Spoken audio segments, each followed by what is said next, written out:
Hello everyone, Seamus here, joining you from the world of screen capture, and today I'd like to make this little video. I don't know really who it's for, but anyone who's really interested. I'm going to be talking about how to archive recovery partitions on old computers, specifically Acer computers running originally Windows XP. So, to give you a bit of a backstory, by the early 2000s and to the XP era, manufacturers began including hidden partitions on the hard drive that allowed reinstallation of factory original software. Prior to that, they included recovery media on CD, which the user would inevitably end up losing. So this negated that, and they would also allow you to create a recovery CD set using CDRs that you could use at a later time. But unfortunately, this could only be done once due to legal requirements of licensing Windows. So what you'll often find is if you find these old computers, you can't find the original recovery media because the CD has been created once before. And so that means that the original hard drive is really all you have, and of course that will inevitably stop working. So it's a good idea to archive these, and the reason being for doing this is, for me, primarily convenience, because if you have the original recovery media, you wouldn't have to, say, go online and search for drivers, because all the drivers get installed automatically. And as well, you get all the original software that came with the computer. So it's kind of an authentic experience to me, in my opinion. Some people probably won't like it, but I do. And so I've been going on and archiving a lot of the old recovery media I have for old laptops, and I've been putting it up on the Internet Archive. For this particular computer, I'll have links in the description. This is an Acer Aspire One ZG5 netbook from the late 2000s, I believe. Running Windows XP, and I will show you how to archive recovery partitions using this particular machine. As I said, this is more probably specific towards Acer machines, because those are the majority of the machines I own are made by Acer, the ones that have such partitions I want to recover. So you might be able to follow along and do this with other machines, but as I said, there's something that may be specific to Acer, but you can see for yourself. So normally these partitions are pretty invisible to the user, but if we go and hit Windows key R, and if we were to type disk_mgmt.msc and hit enter, you can see here on our disk 0, which is the main hard drive in this machine, and as well as the CD-ROM drive is there too. I'm using a USB CD-ROM drive. It's called PQ service because we have our C drive right here, and PQ service. It is 5 gigabytes in size, but they can be less and they can be more. So in order to archive this, we will need two things, at least for my method, and this is a method that I came up with myself using trial and error. And if you have suggestions on how I can improve this, please do leave a comment below this video, because I'm quite interested. We're all learning here. So we'll need a copy of Hiren's boot CD, which can be downloaded for free. It's an excellent resource for people who tinker around with old computers. I highly recommend it. Download that. You can just Google it, or I'll provide a link down below. And download it, burn it to a CD. You may be able to use it with a bootable USB flash drive, but I have not tried that out. Instead, I'm using a USB optical drive connected to the computer. This does not have an optical drive. Of course, if you had a computer that does, there's no need to worry about that. And you'll also need a USB flash drive, because in our case, the partition is larger than 4 gigabytes. We'll need to format the flash drive as NTFS, because FAT32 formatted drives have a file size limit of 4 gigabytes. So I would recommend doing that. So without further ado, let's get going. So I've inserted the disk into the computer, and we'll restart. And as we restart, I'm going to repeatedly press the F2 key to get into the BIOS, because we need to make sure that USB CD-ROM drive boot is set to a higher priority than our hard drive. And I'd like to apologize in advance because you're going to see probably some really weird video going on because of the rather janky method of recording that I'm using. This computer has a very non-standard screen resolution. We're just going to have to make do. I'll try to maybe fix it in post-production, but it is what it is. Here we are in the BIOS. I'm just going to take the right arrow over and just make sure, yes indeed, our CD-ROM drive is at a higher priority than our hard drive right there. This is the original Acer hard drive, as I've mentioned. So we'll just exit saving changes. Should arrive at this menu when you start up from the Hiren's boot CD. We're going to take the arrow down and choose Mini Windows XP and hit enter. This is quite cool because it essentially loads a full, albeit pared down copy of Windows XP from a CD, which I think is quite amazing. It's only a 700 megabyte CD. It's no DVD or DVD dual layer or anything.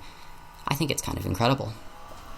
With that being said, this is specifically an older version of Hiren's boot CD that's based on Windows XP. They recently released a new one based on Windows 10 that features more up-to-date software, but on older computers with less RAM like this one, the XP version is still the one to use.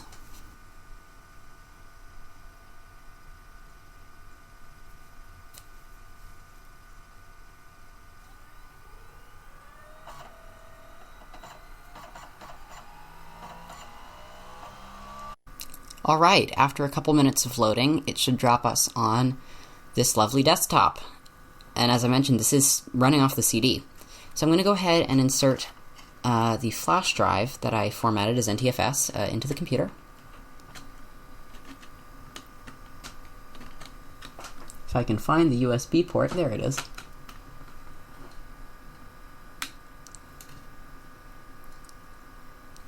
And storage device was added.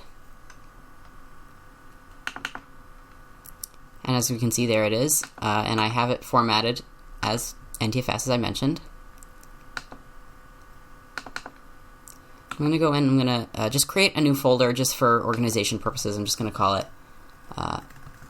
Aspire ZG5 Recovery. My goodness, this computer's keyboard is terrible. The only reason I'm using this computer specifically is because it's what I had lying around, one that I hadn't already archived. It might be special to someone, who knows. So we're going to go from the Start menu and click HBCD menu, and this window will appear. We're going to want to click Programs and go to Backup, and open Macrium Reflect. And it'll take a moment to extract and open up. There we go. We want to create an image. It gives us another loading screen. And we get the image wizard. Click Next. We want a full backup. That's what I would recommend. That's what's been working. And this is where we choose what partition we want. If we wanted the whole disk, we could just click this check mark, but we only want PQ service, just because if we were to do the whole drive, it would be way too huge. So we just want PQ service. We'll click Next. So this is where we can choose where we want to save our image, or we can burn it to a CD, but I don't know why anyone would want to do that. So we'll browse for folder. I'll find the USB drive, and there's the little folder I created, and we'll click OK. Click Next. And this just gives us a little summary of what it's about to do. We'll click Finish, and it'll begin creating our image. In the interest of time, I'm going to be performing a jump cut, and I'll be right back once it has completed. Alright, we're back, and the image creation has completed successfully. I guess due to the incredibly slow Intel Atom processor powering every netbook, it took a lot longer than it said at first, but it worked. So we'll click OK and close. And if we now go to our flash drive and open the little folder I saved it to, there's our disk image. This contains a one-to-one copy of everything that was on that partition. So now, with this file, we can upload it to wherever we want, or save it wherever. for when it's needed. I know I'll be putting this up on the Internet Archive for whoever would want to restore this machine. So I'm going to be cutting the video off right now. I'm going to be changing the hard drive inside this, and I'm going to show you how to restore this partition and reinstall the original operating system. I'll be right back.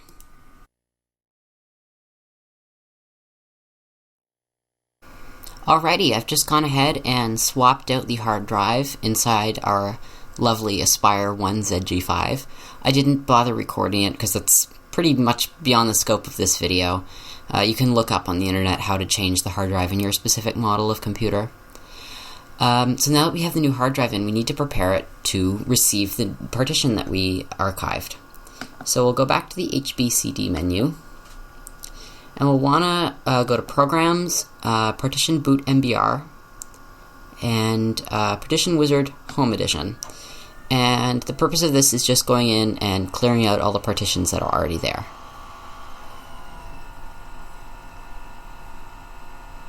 This one takes a little while to load.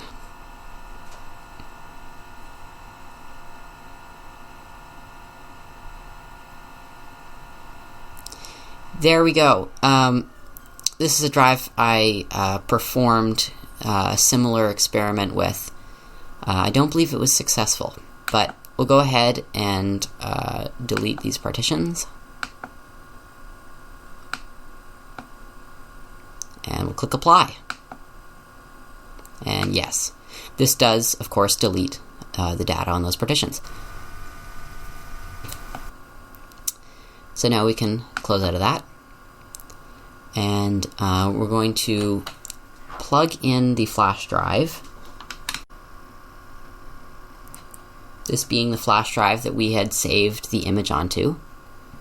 And so now we can begin actually restoring the partition onto the drive. So go back up again.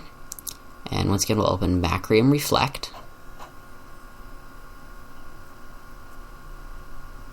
Now this time, instead of create an image, we're going to click restore an image. And here's the restore wizard. We'll click next. And so this is where we find our image. And there's the USB drive. And it's in our folder. And of course over here it shows us the images in the folder. And so we'll click on it. And I'll click next. And we want to restore the PQ surface partition, so we'll check that. Click next. And we want to put it on the internal hard drive, which is this Toshiba drive. Click next. We want this as a primary partition. Click next. Size, just leave it the way it is. Do not check. Yes. It's a good idea for it to verify it. Just make sure all the integrity of the files is up to snuff. I'm not sure about this setting. I chose the replace with standard XP master boot record, and that seems to work, so I'll go with that. Click next. And it gives us a summary once again. And we'll click finish. And it begins restoring to our drive. It's currently verifying, and once it completes the verification, it will begin writing files. I'm going to stop the recording here, and I'll be right back when this completes. Alright, after a big long wait, it has finally finished restoring. We'll click OK, OK, and we'll close. Then we can close out of Macrium Reflect. Now, something, I don't know if it's completely necessary, but I do it anyway. I'm going to create a C partition. First, to avoid conflicts, I'm actually going to unplug my flash drive. So we'll open up Partition Wizard Home Edition once again. Again, it takes a while to extract.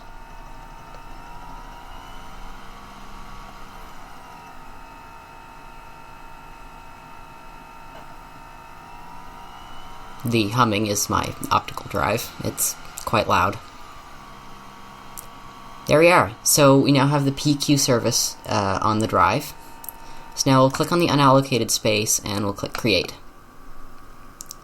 So partition label, it will be Acer. That's what it was before. We're going to want it to be primary, drive letter C, and file system is NTFS. And we'll click OK. And we'll click Apply.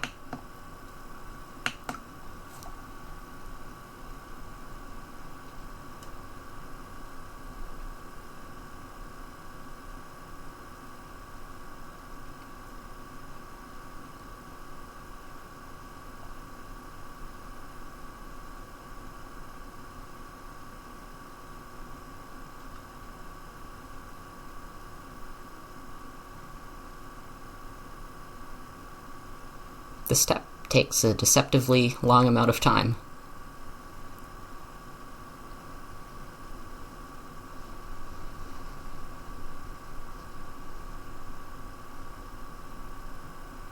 Alright, applied successfully. Now we can close out of this. Now, there's one more step that must be done, and I don't really know how to do it from this environment, so we're going to restart.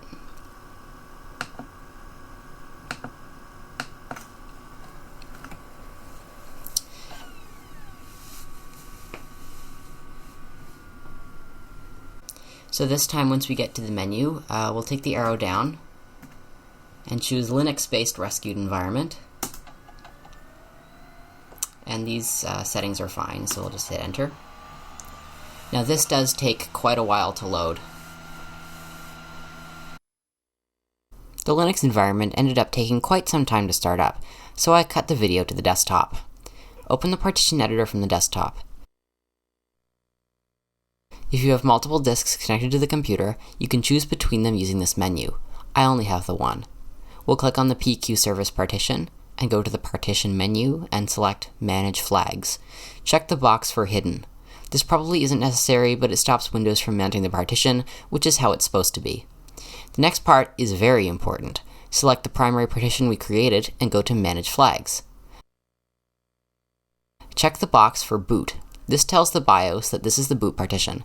Now we can close the editor and restart the computer.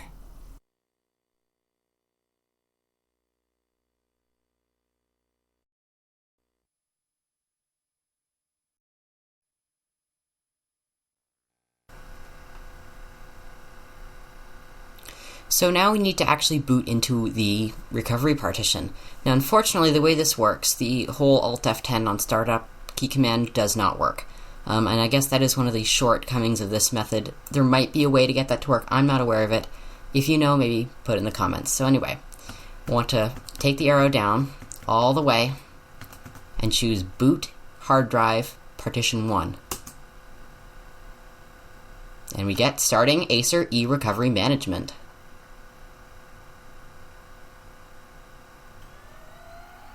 And the Windows XP logo should appear.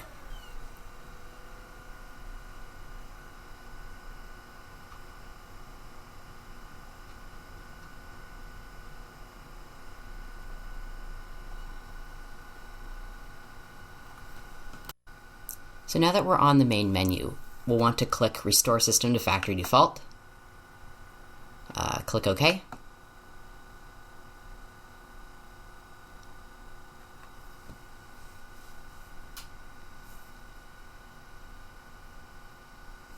Click OK again.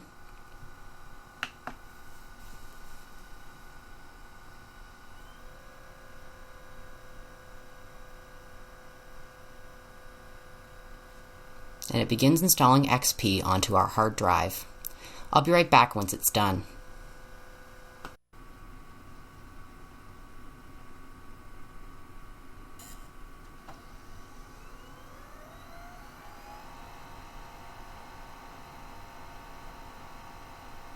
Alright, it appears the restore has completed. Windows XP should now be installed onto the hard drive of this computer. Let's click OK and it should restart.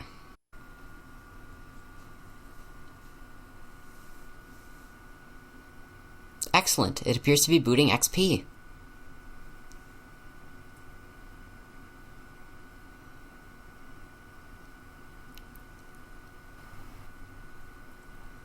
Not to jump the gun, but I think we've been successful.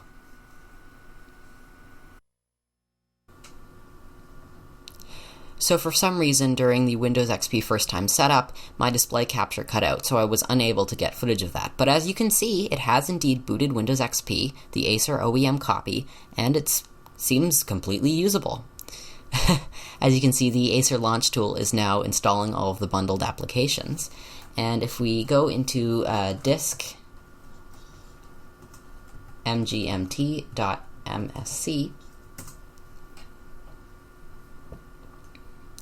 you can indeed see that we are running off of the new hard drive with an original Acer copy of Windows XP. You can see by the wonderful Acer Aspire wallpaper. I will be, of course, archiving the partition image onto the Internet Archive. I will have a link down below to download it if you want to.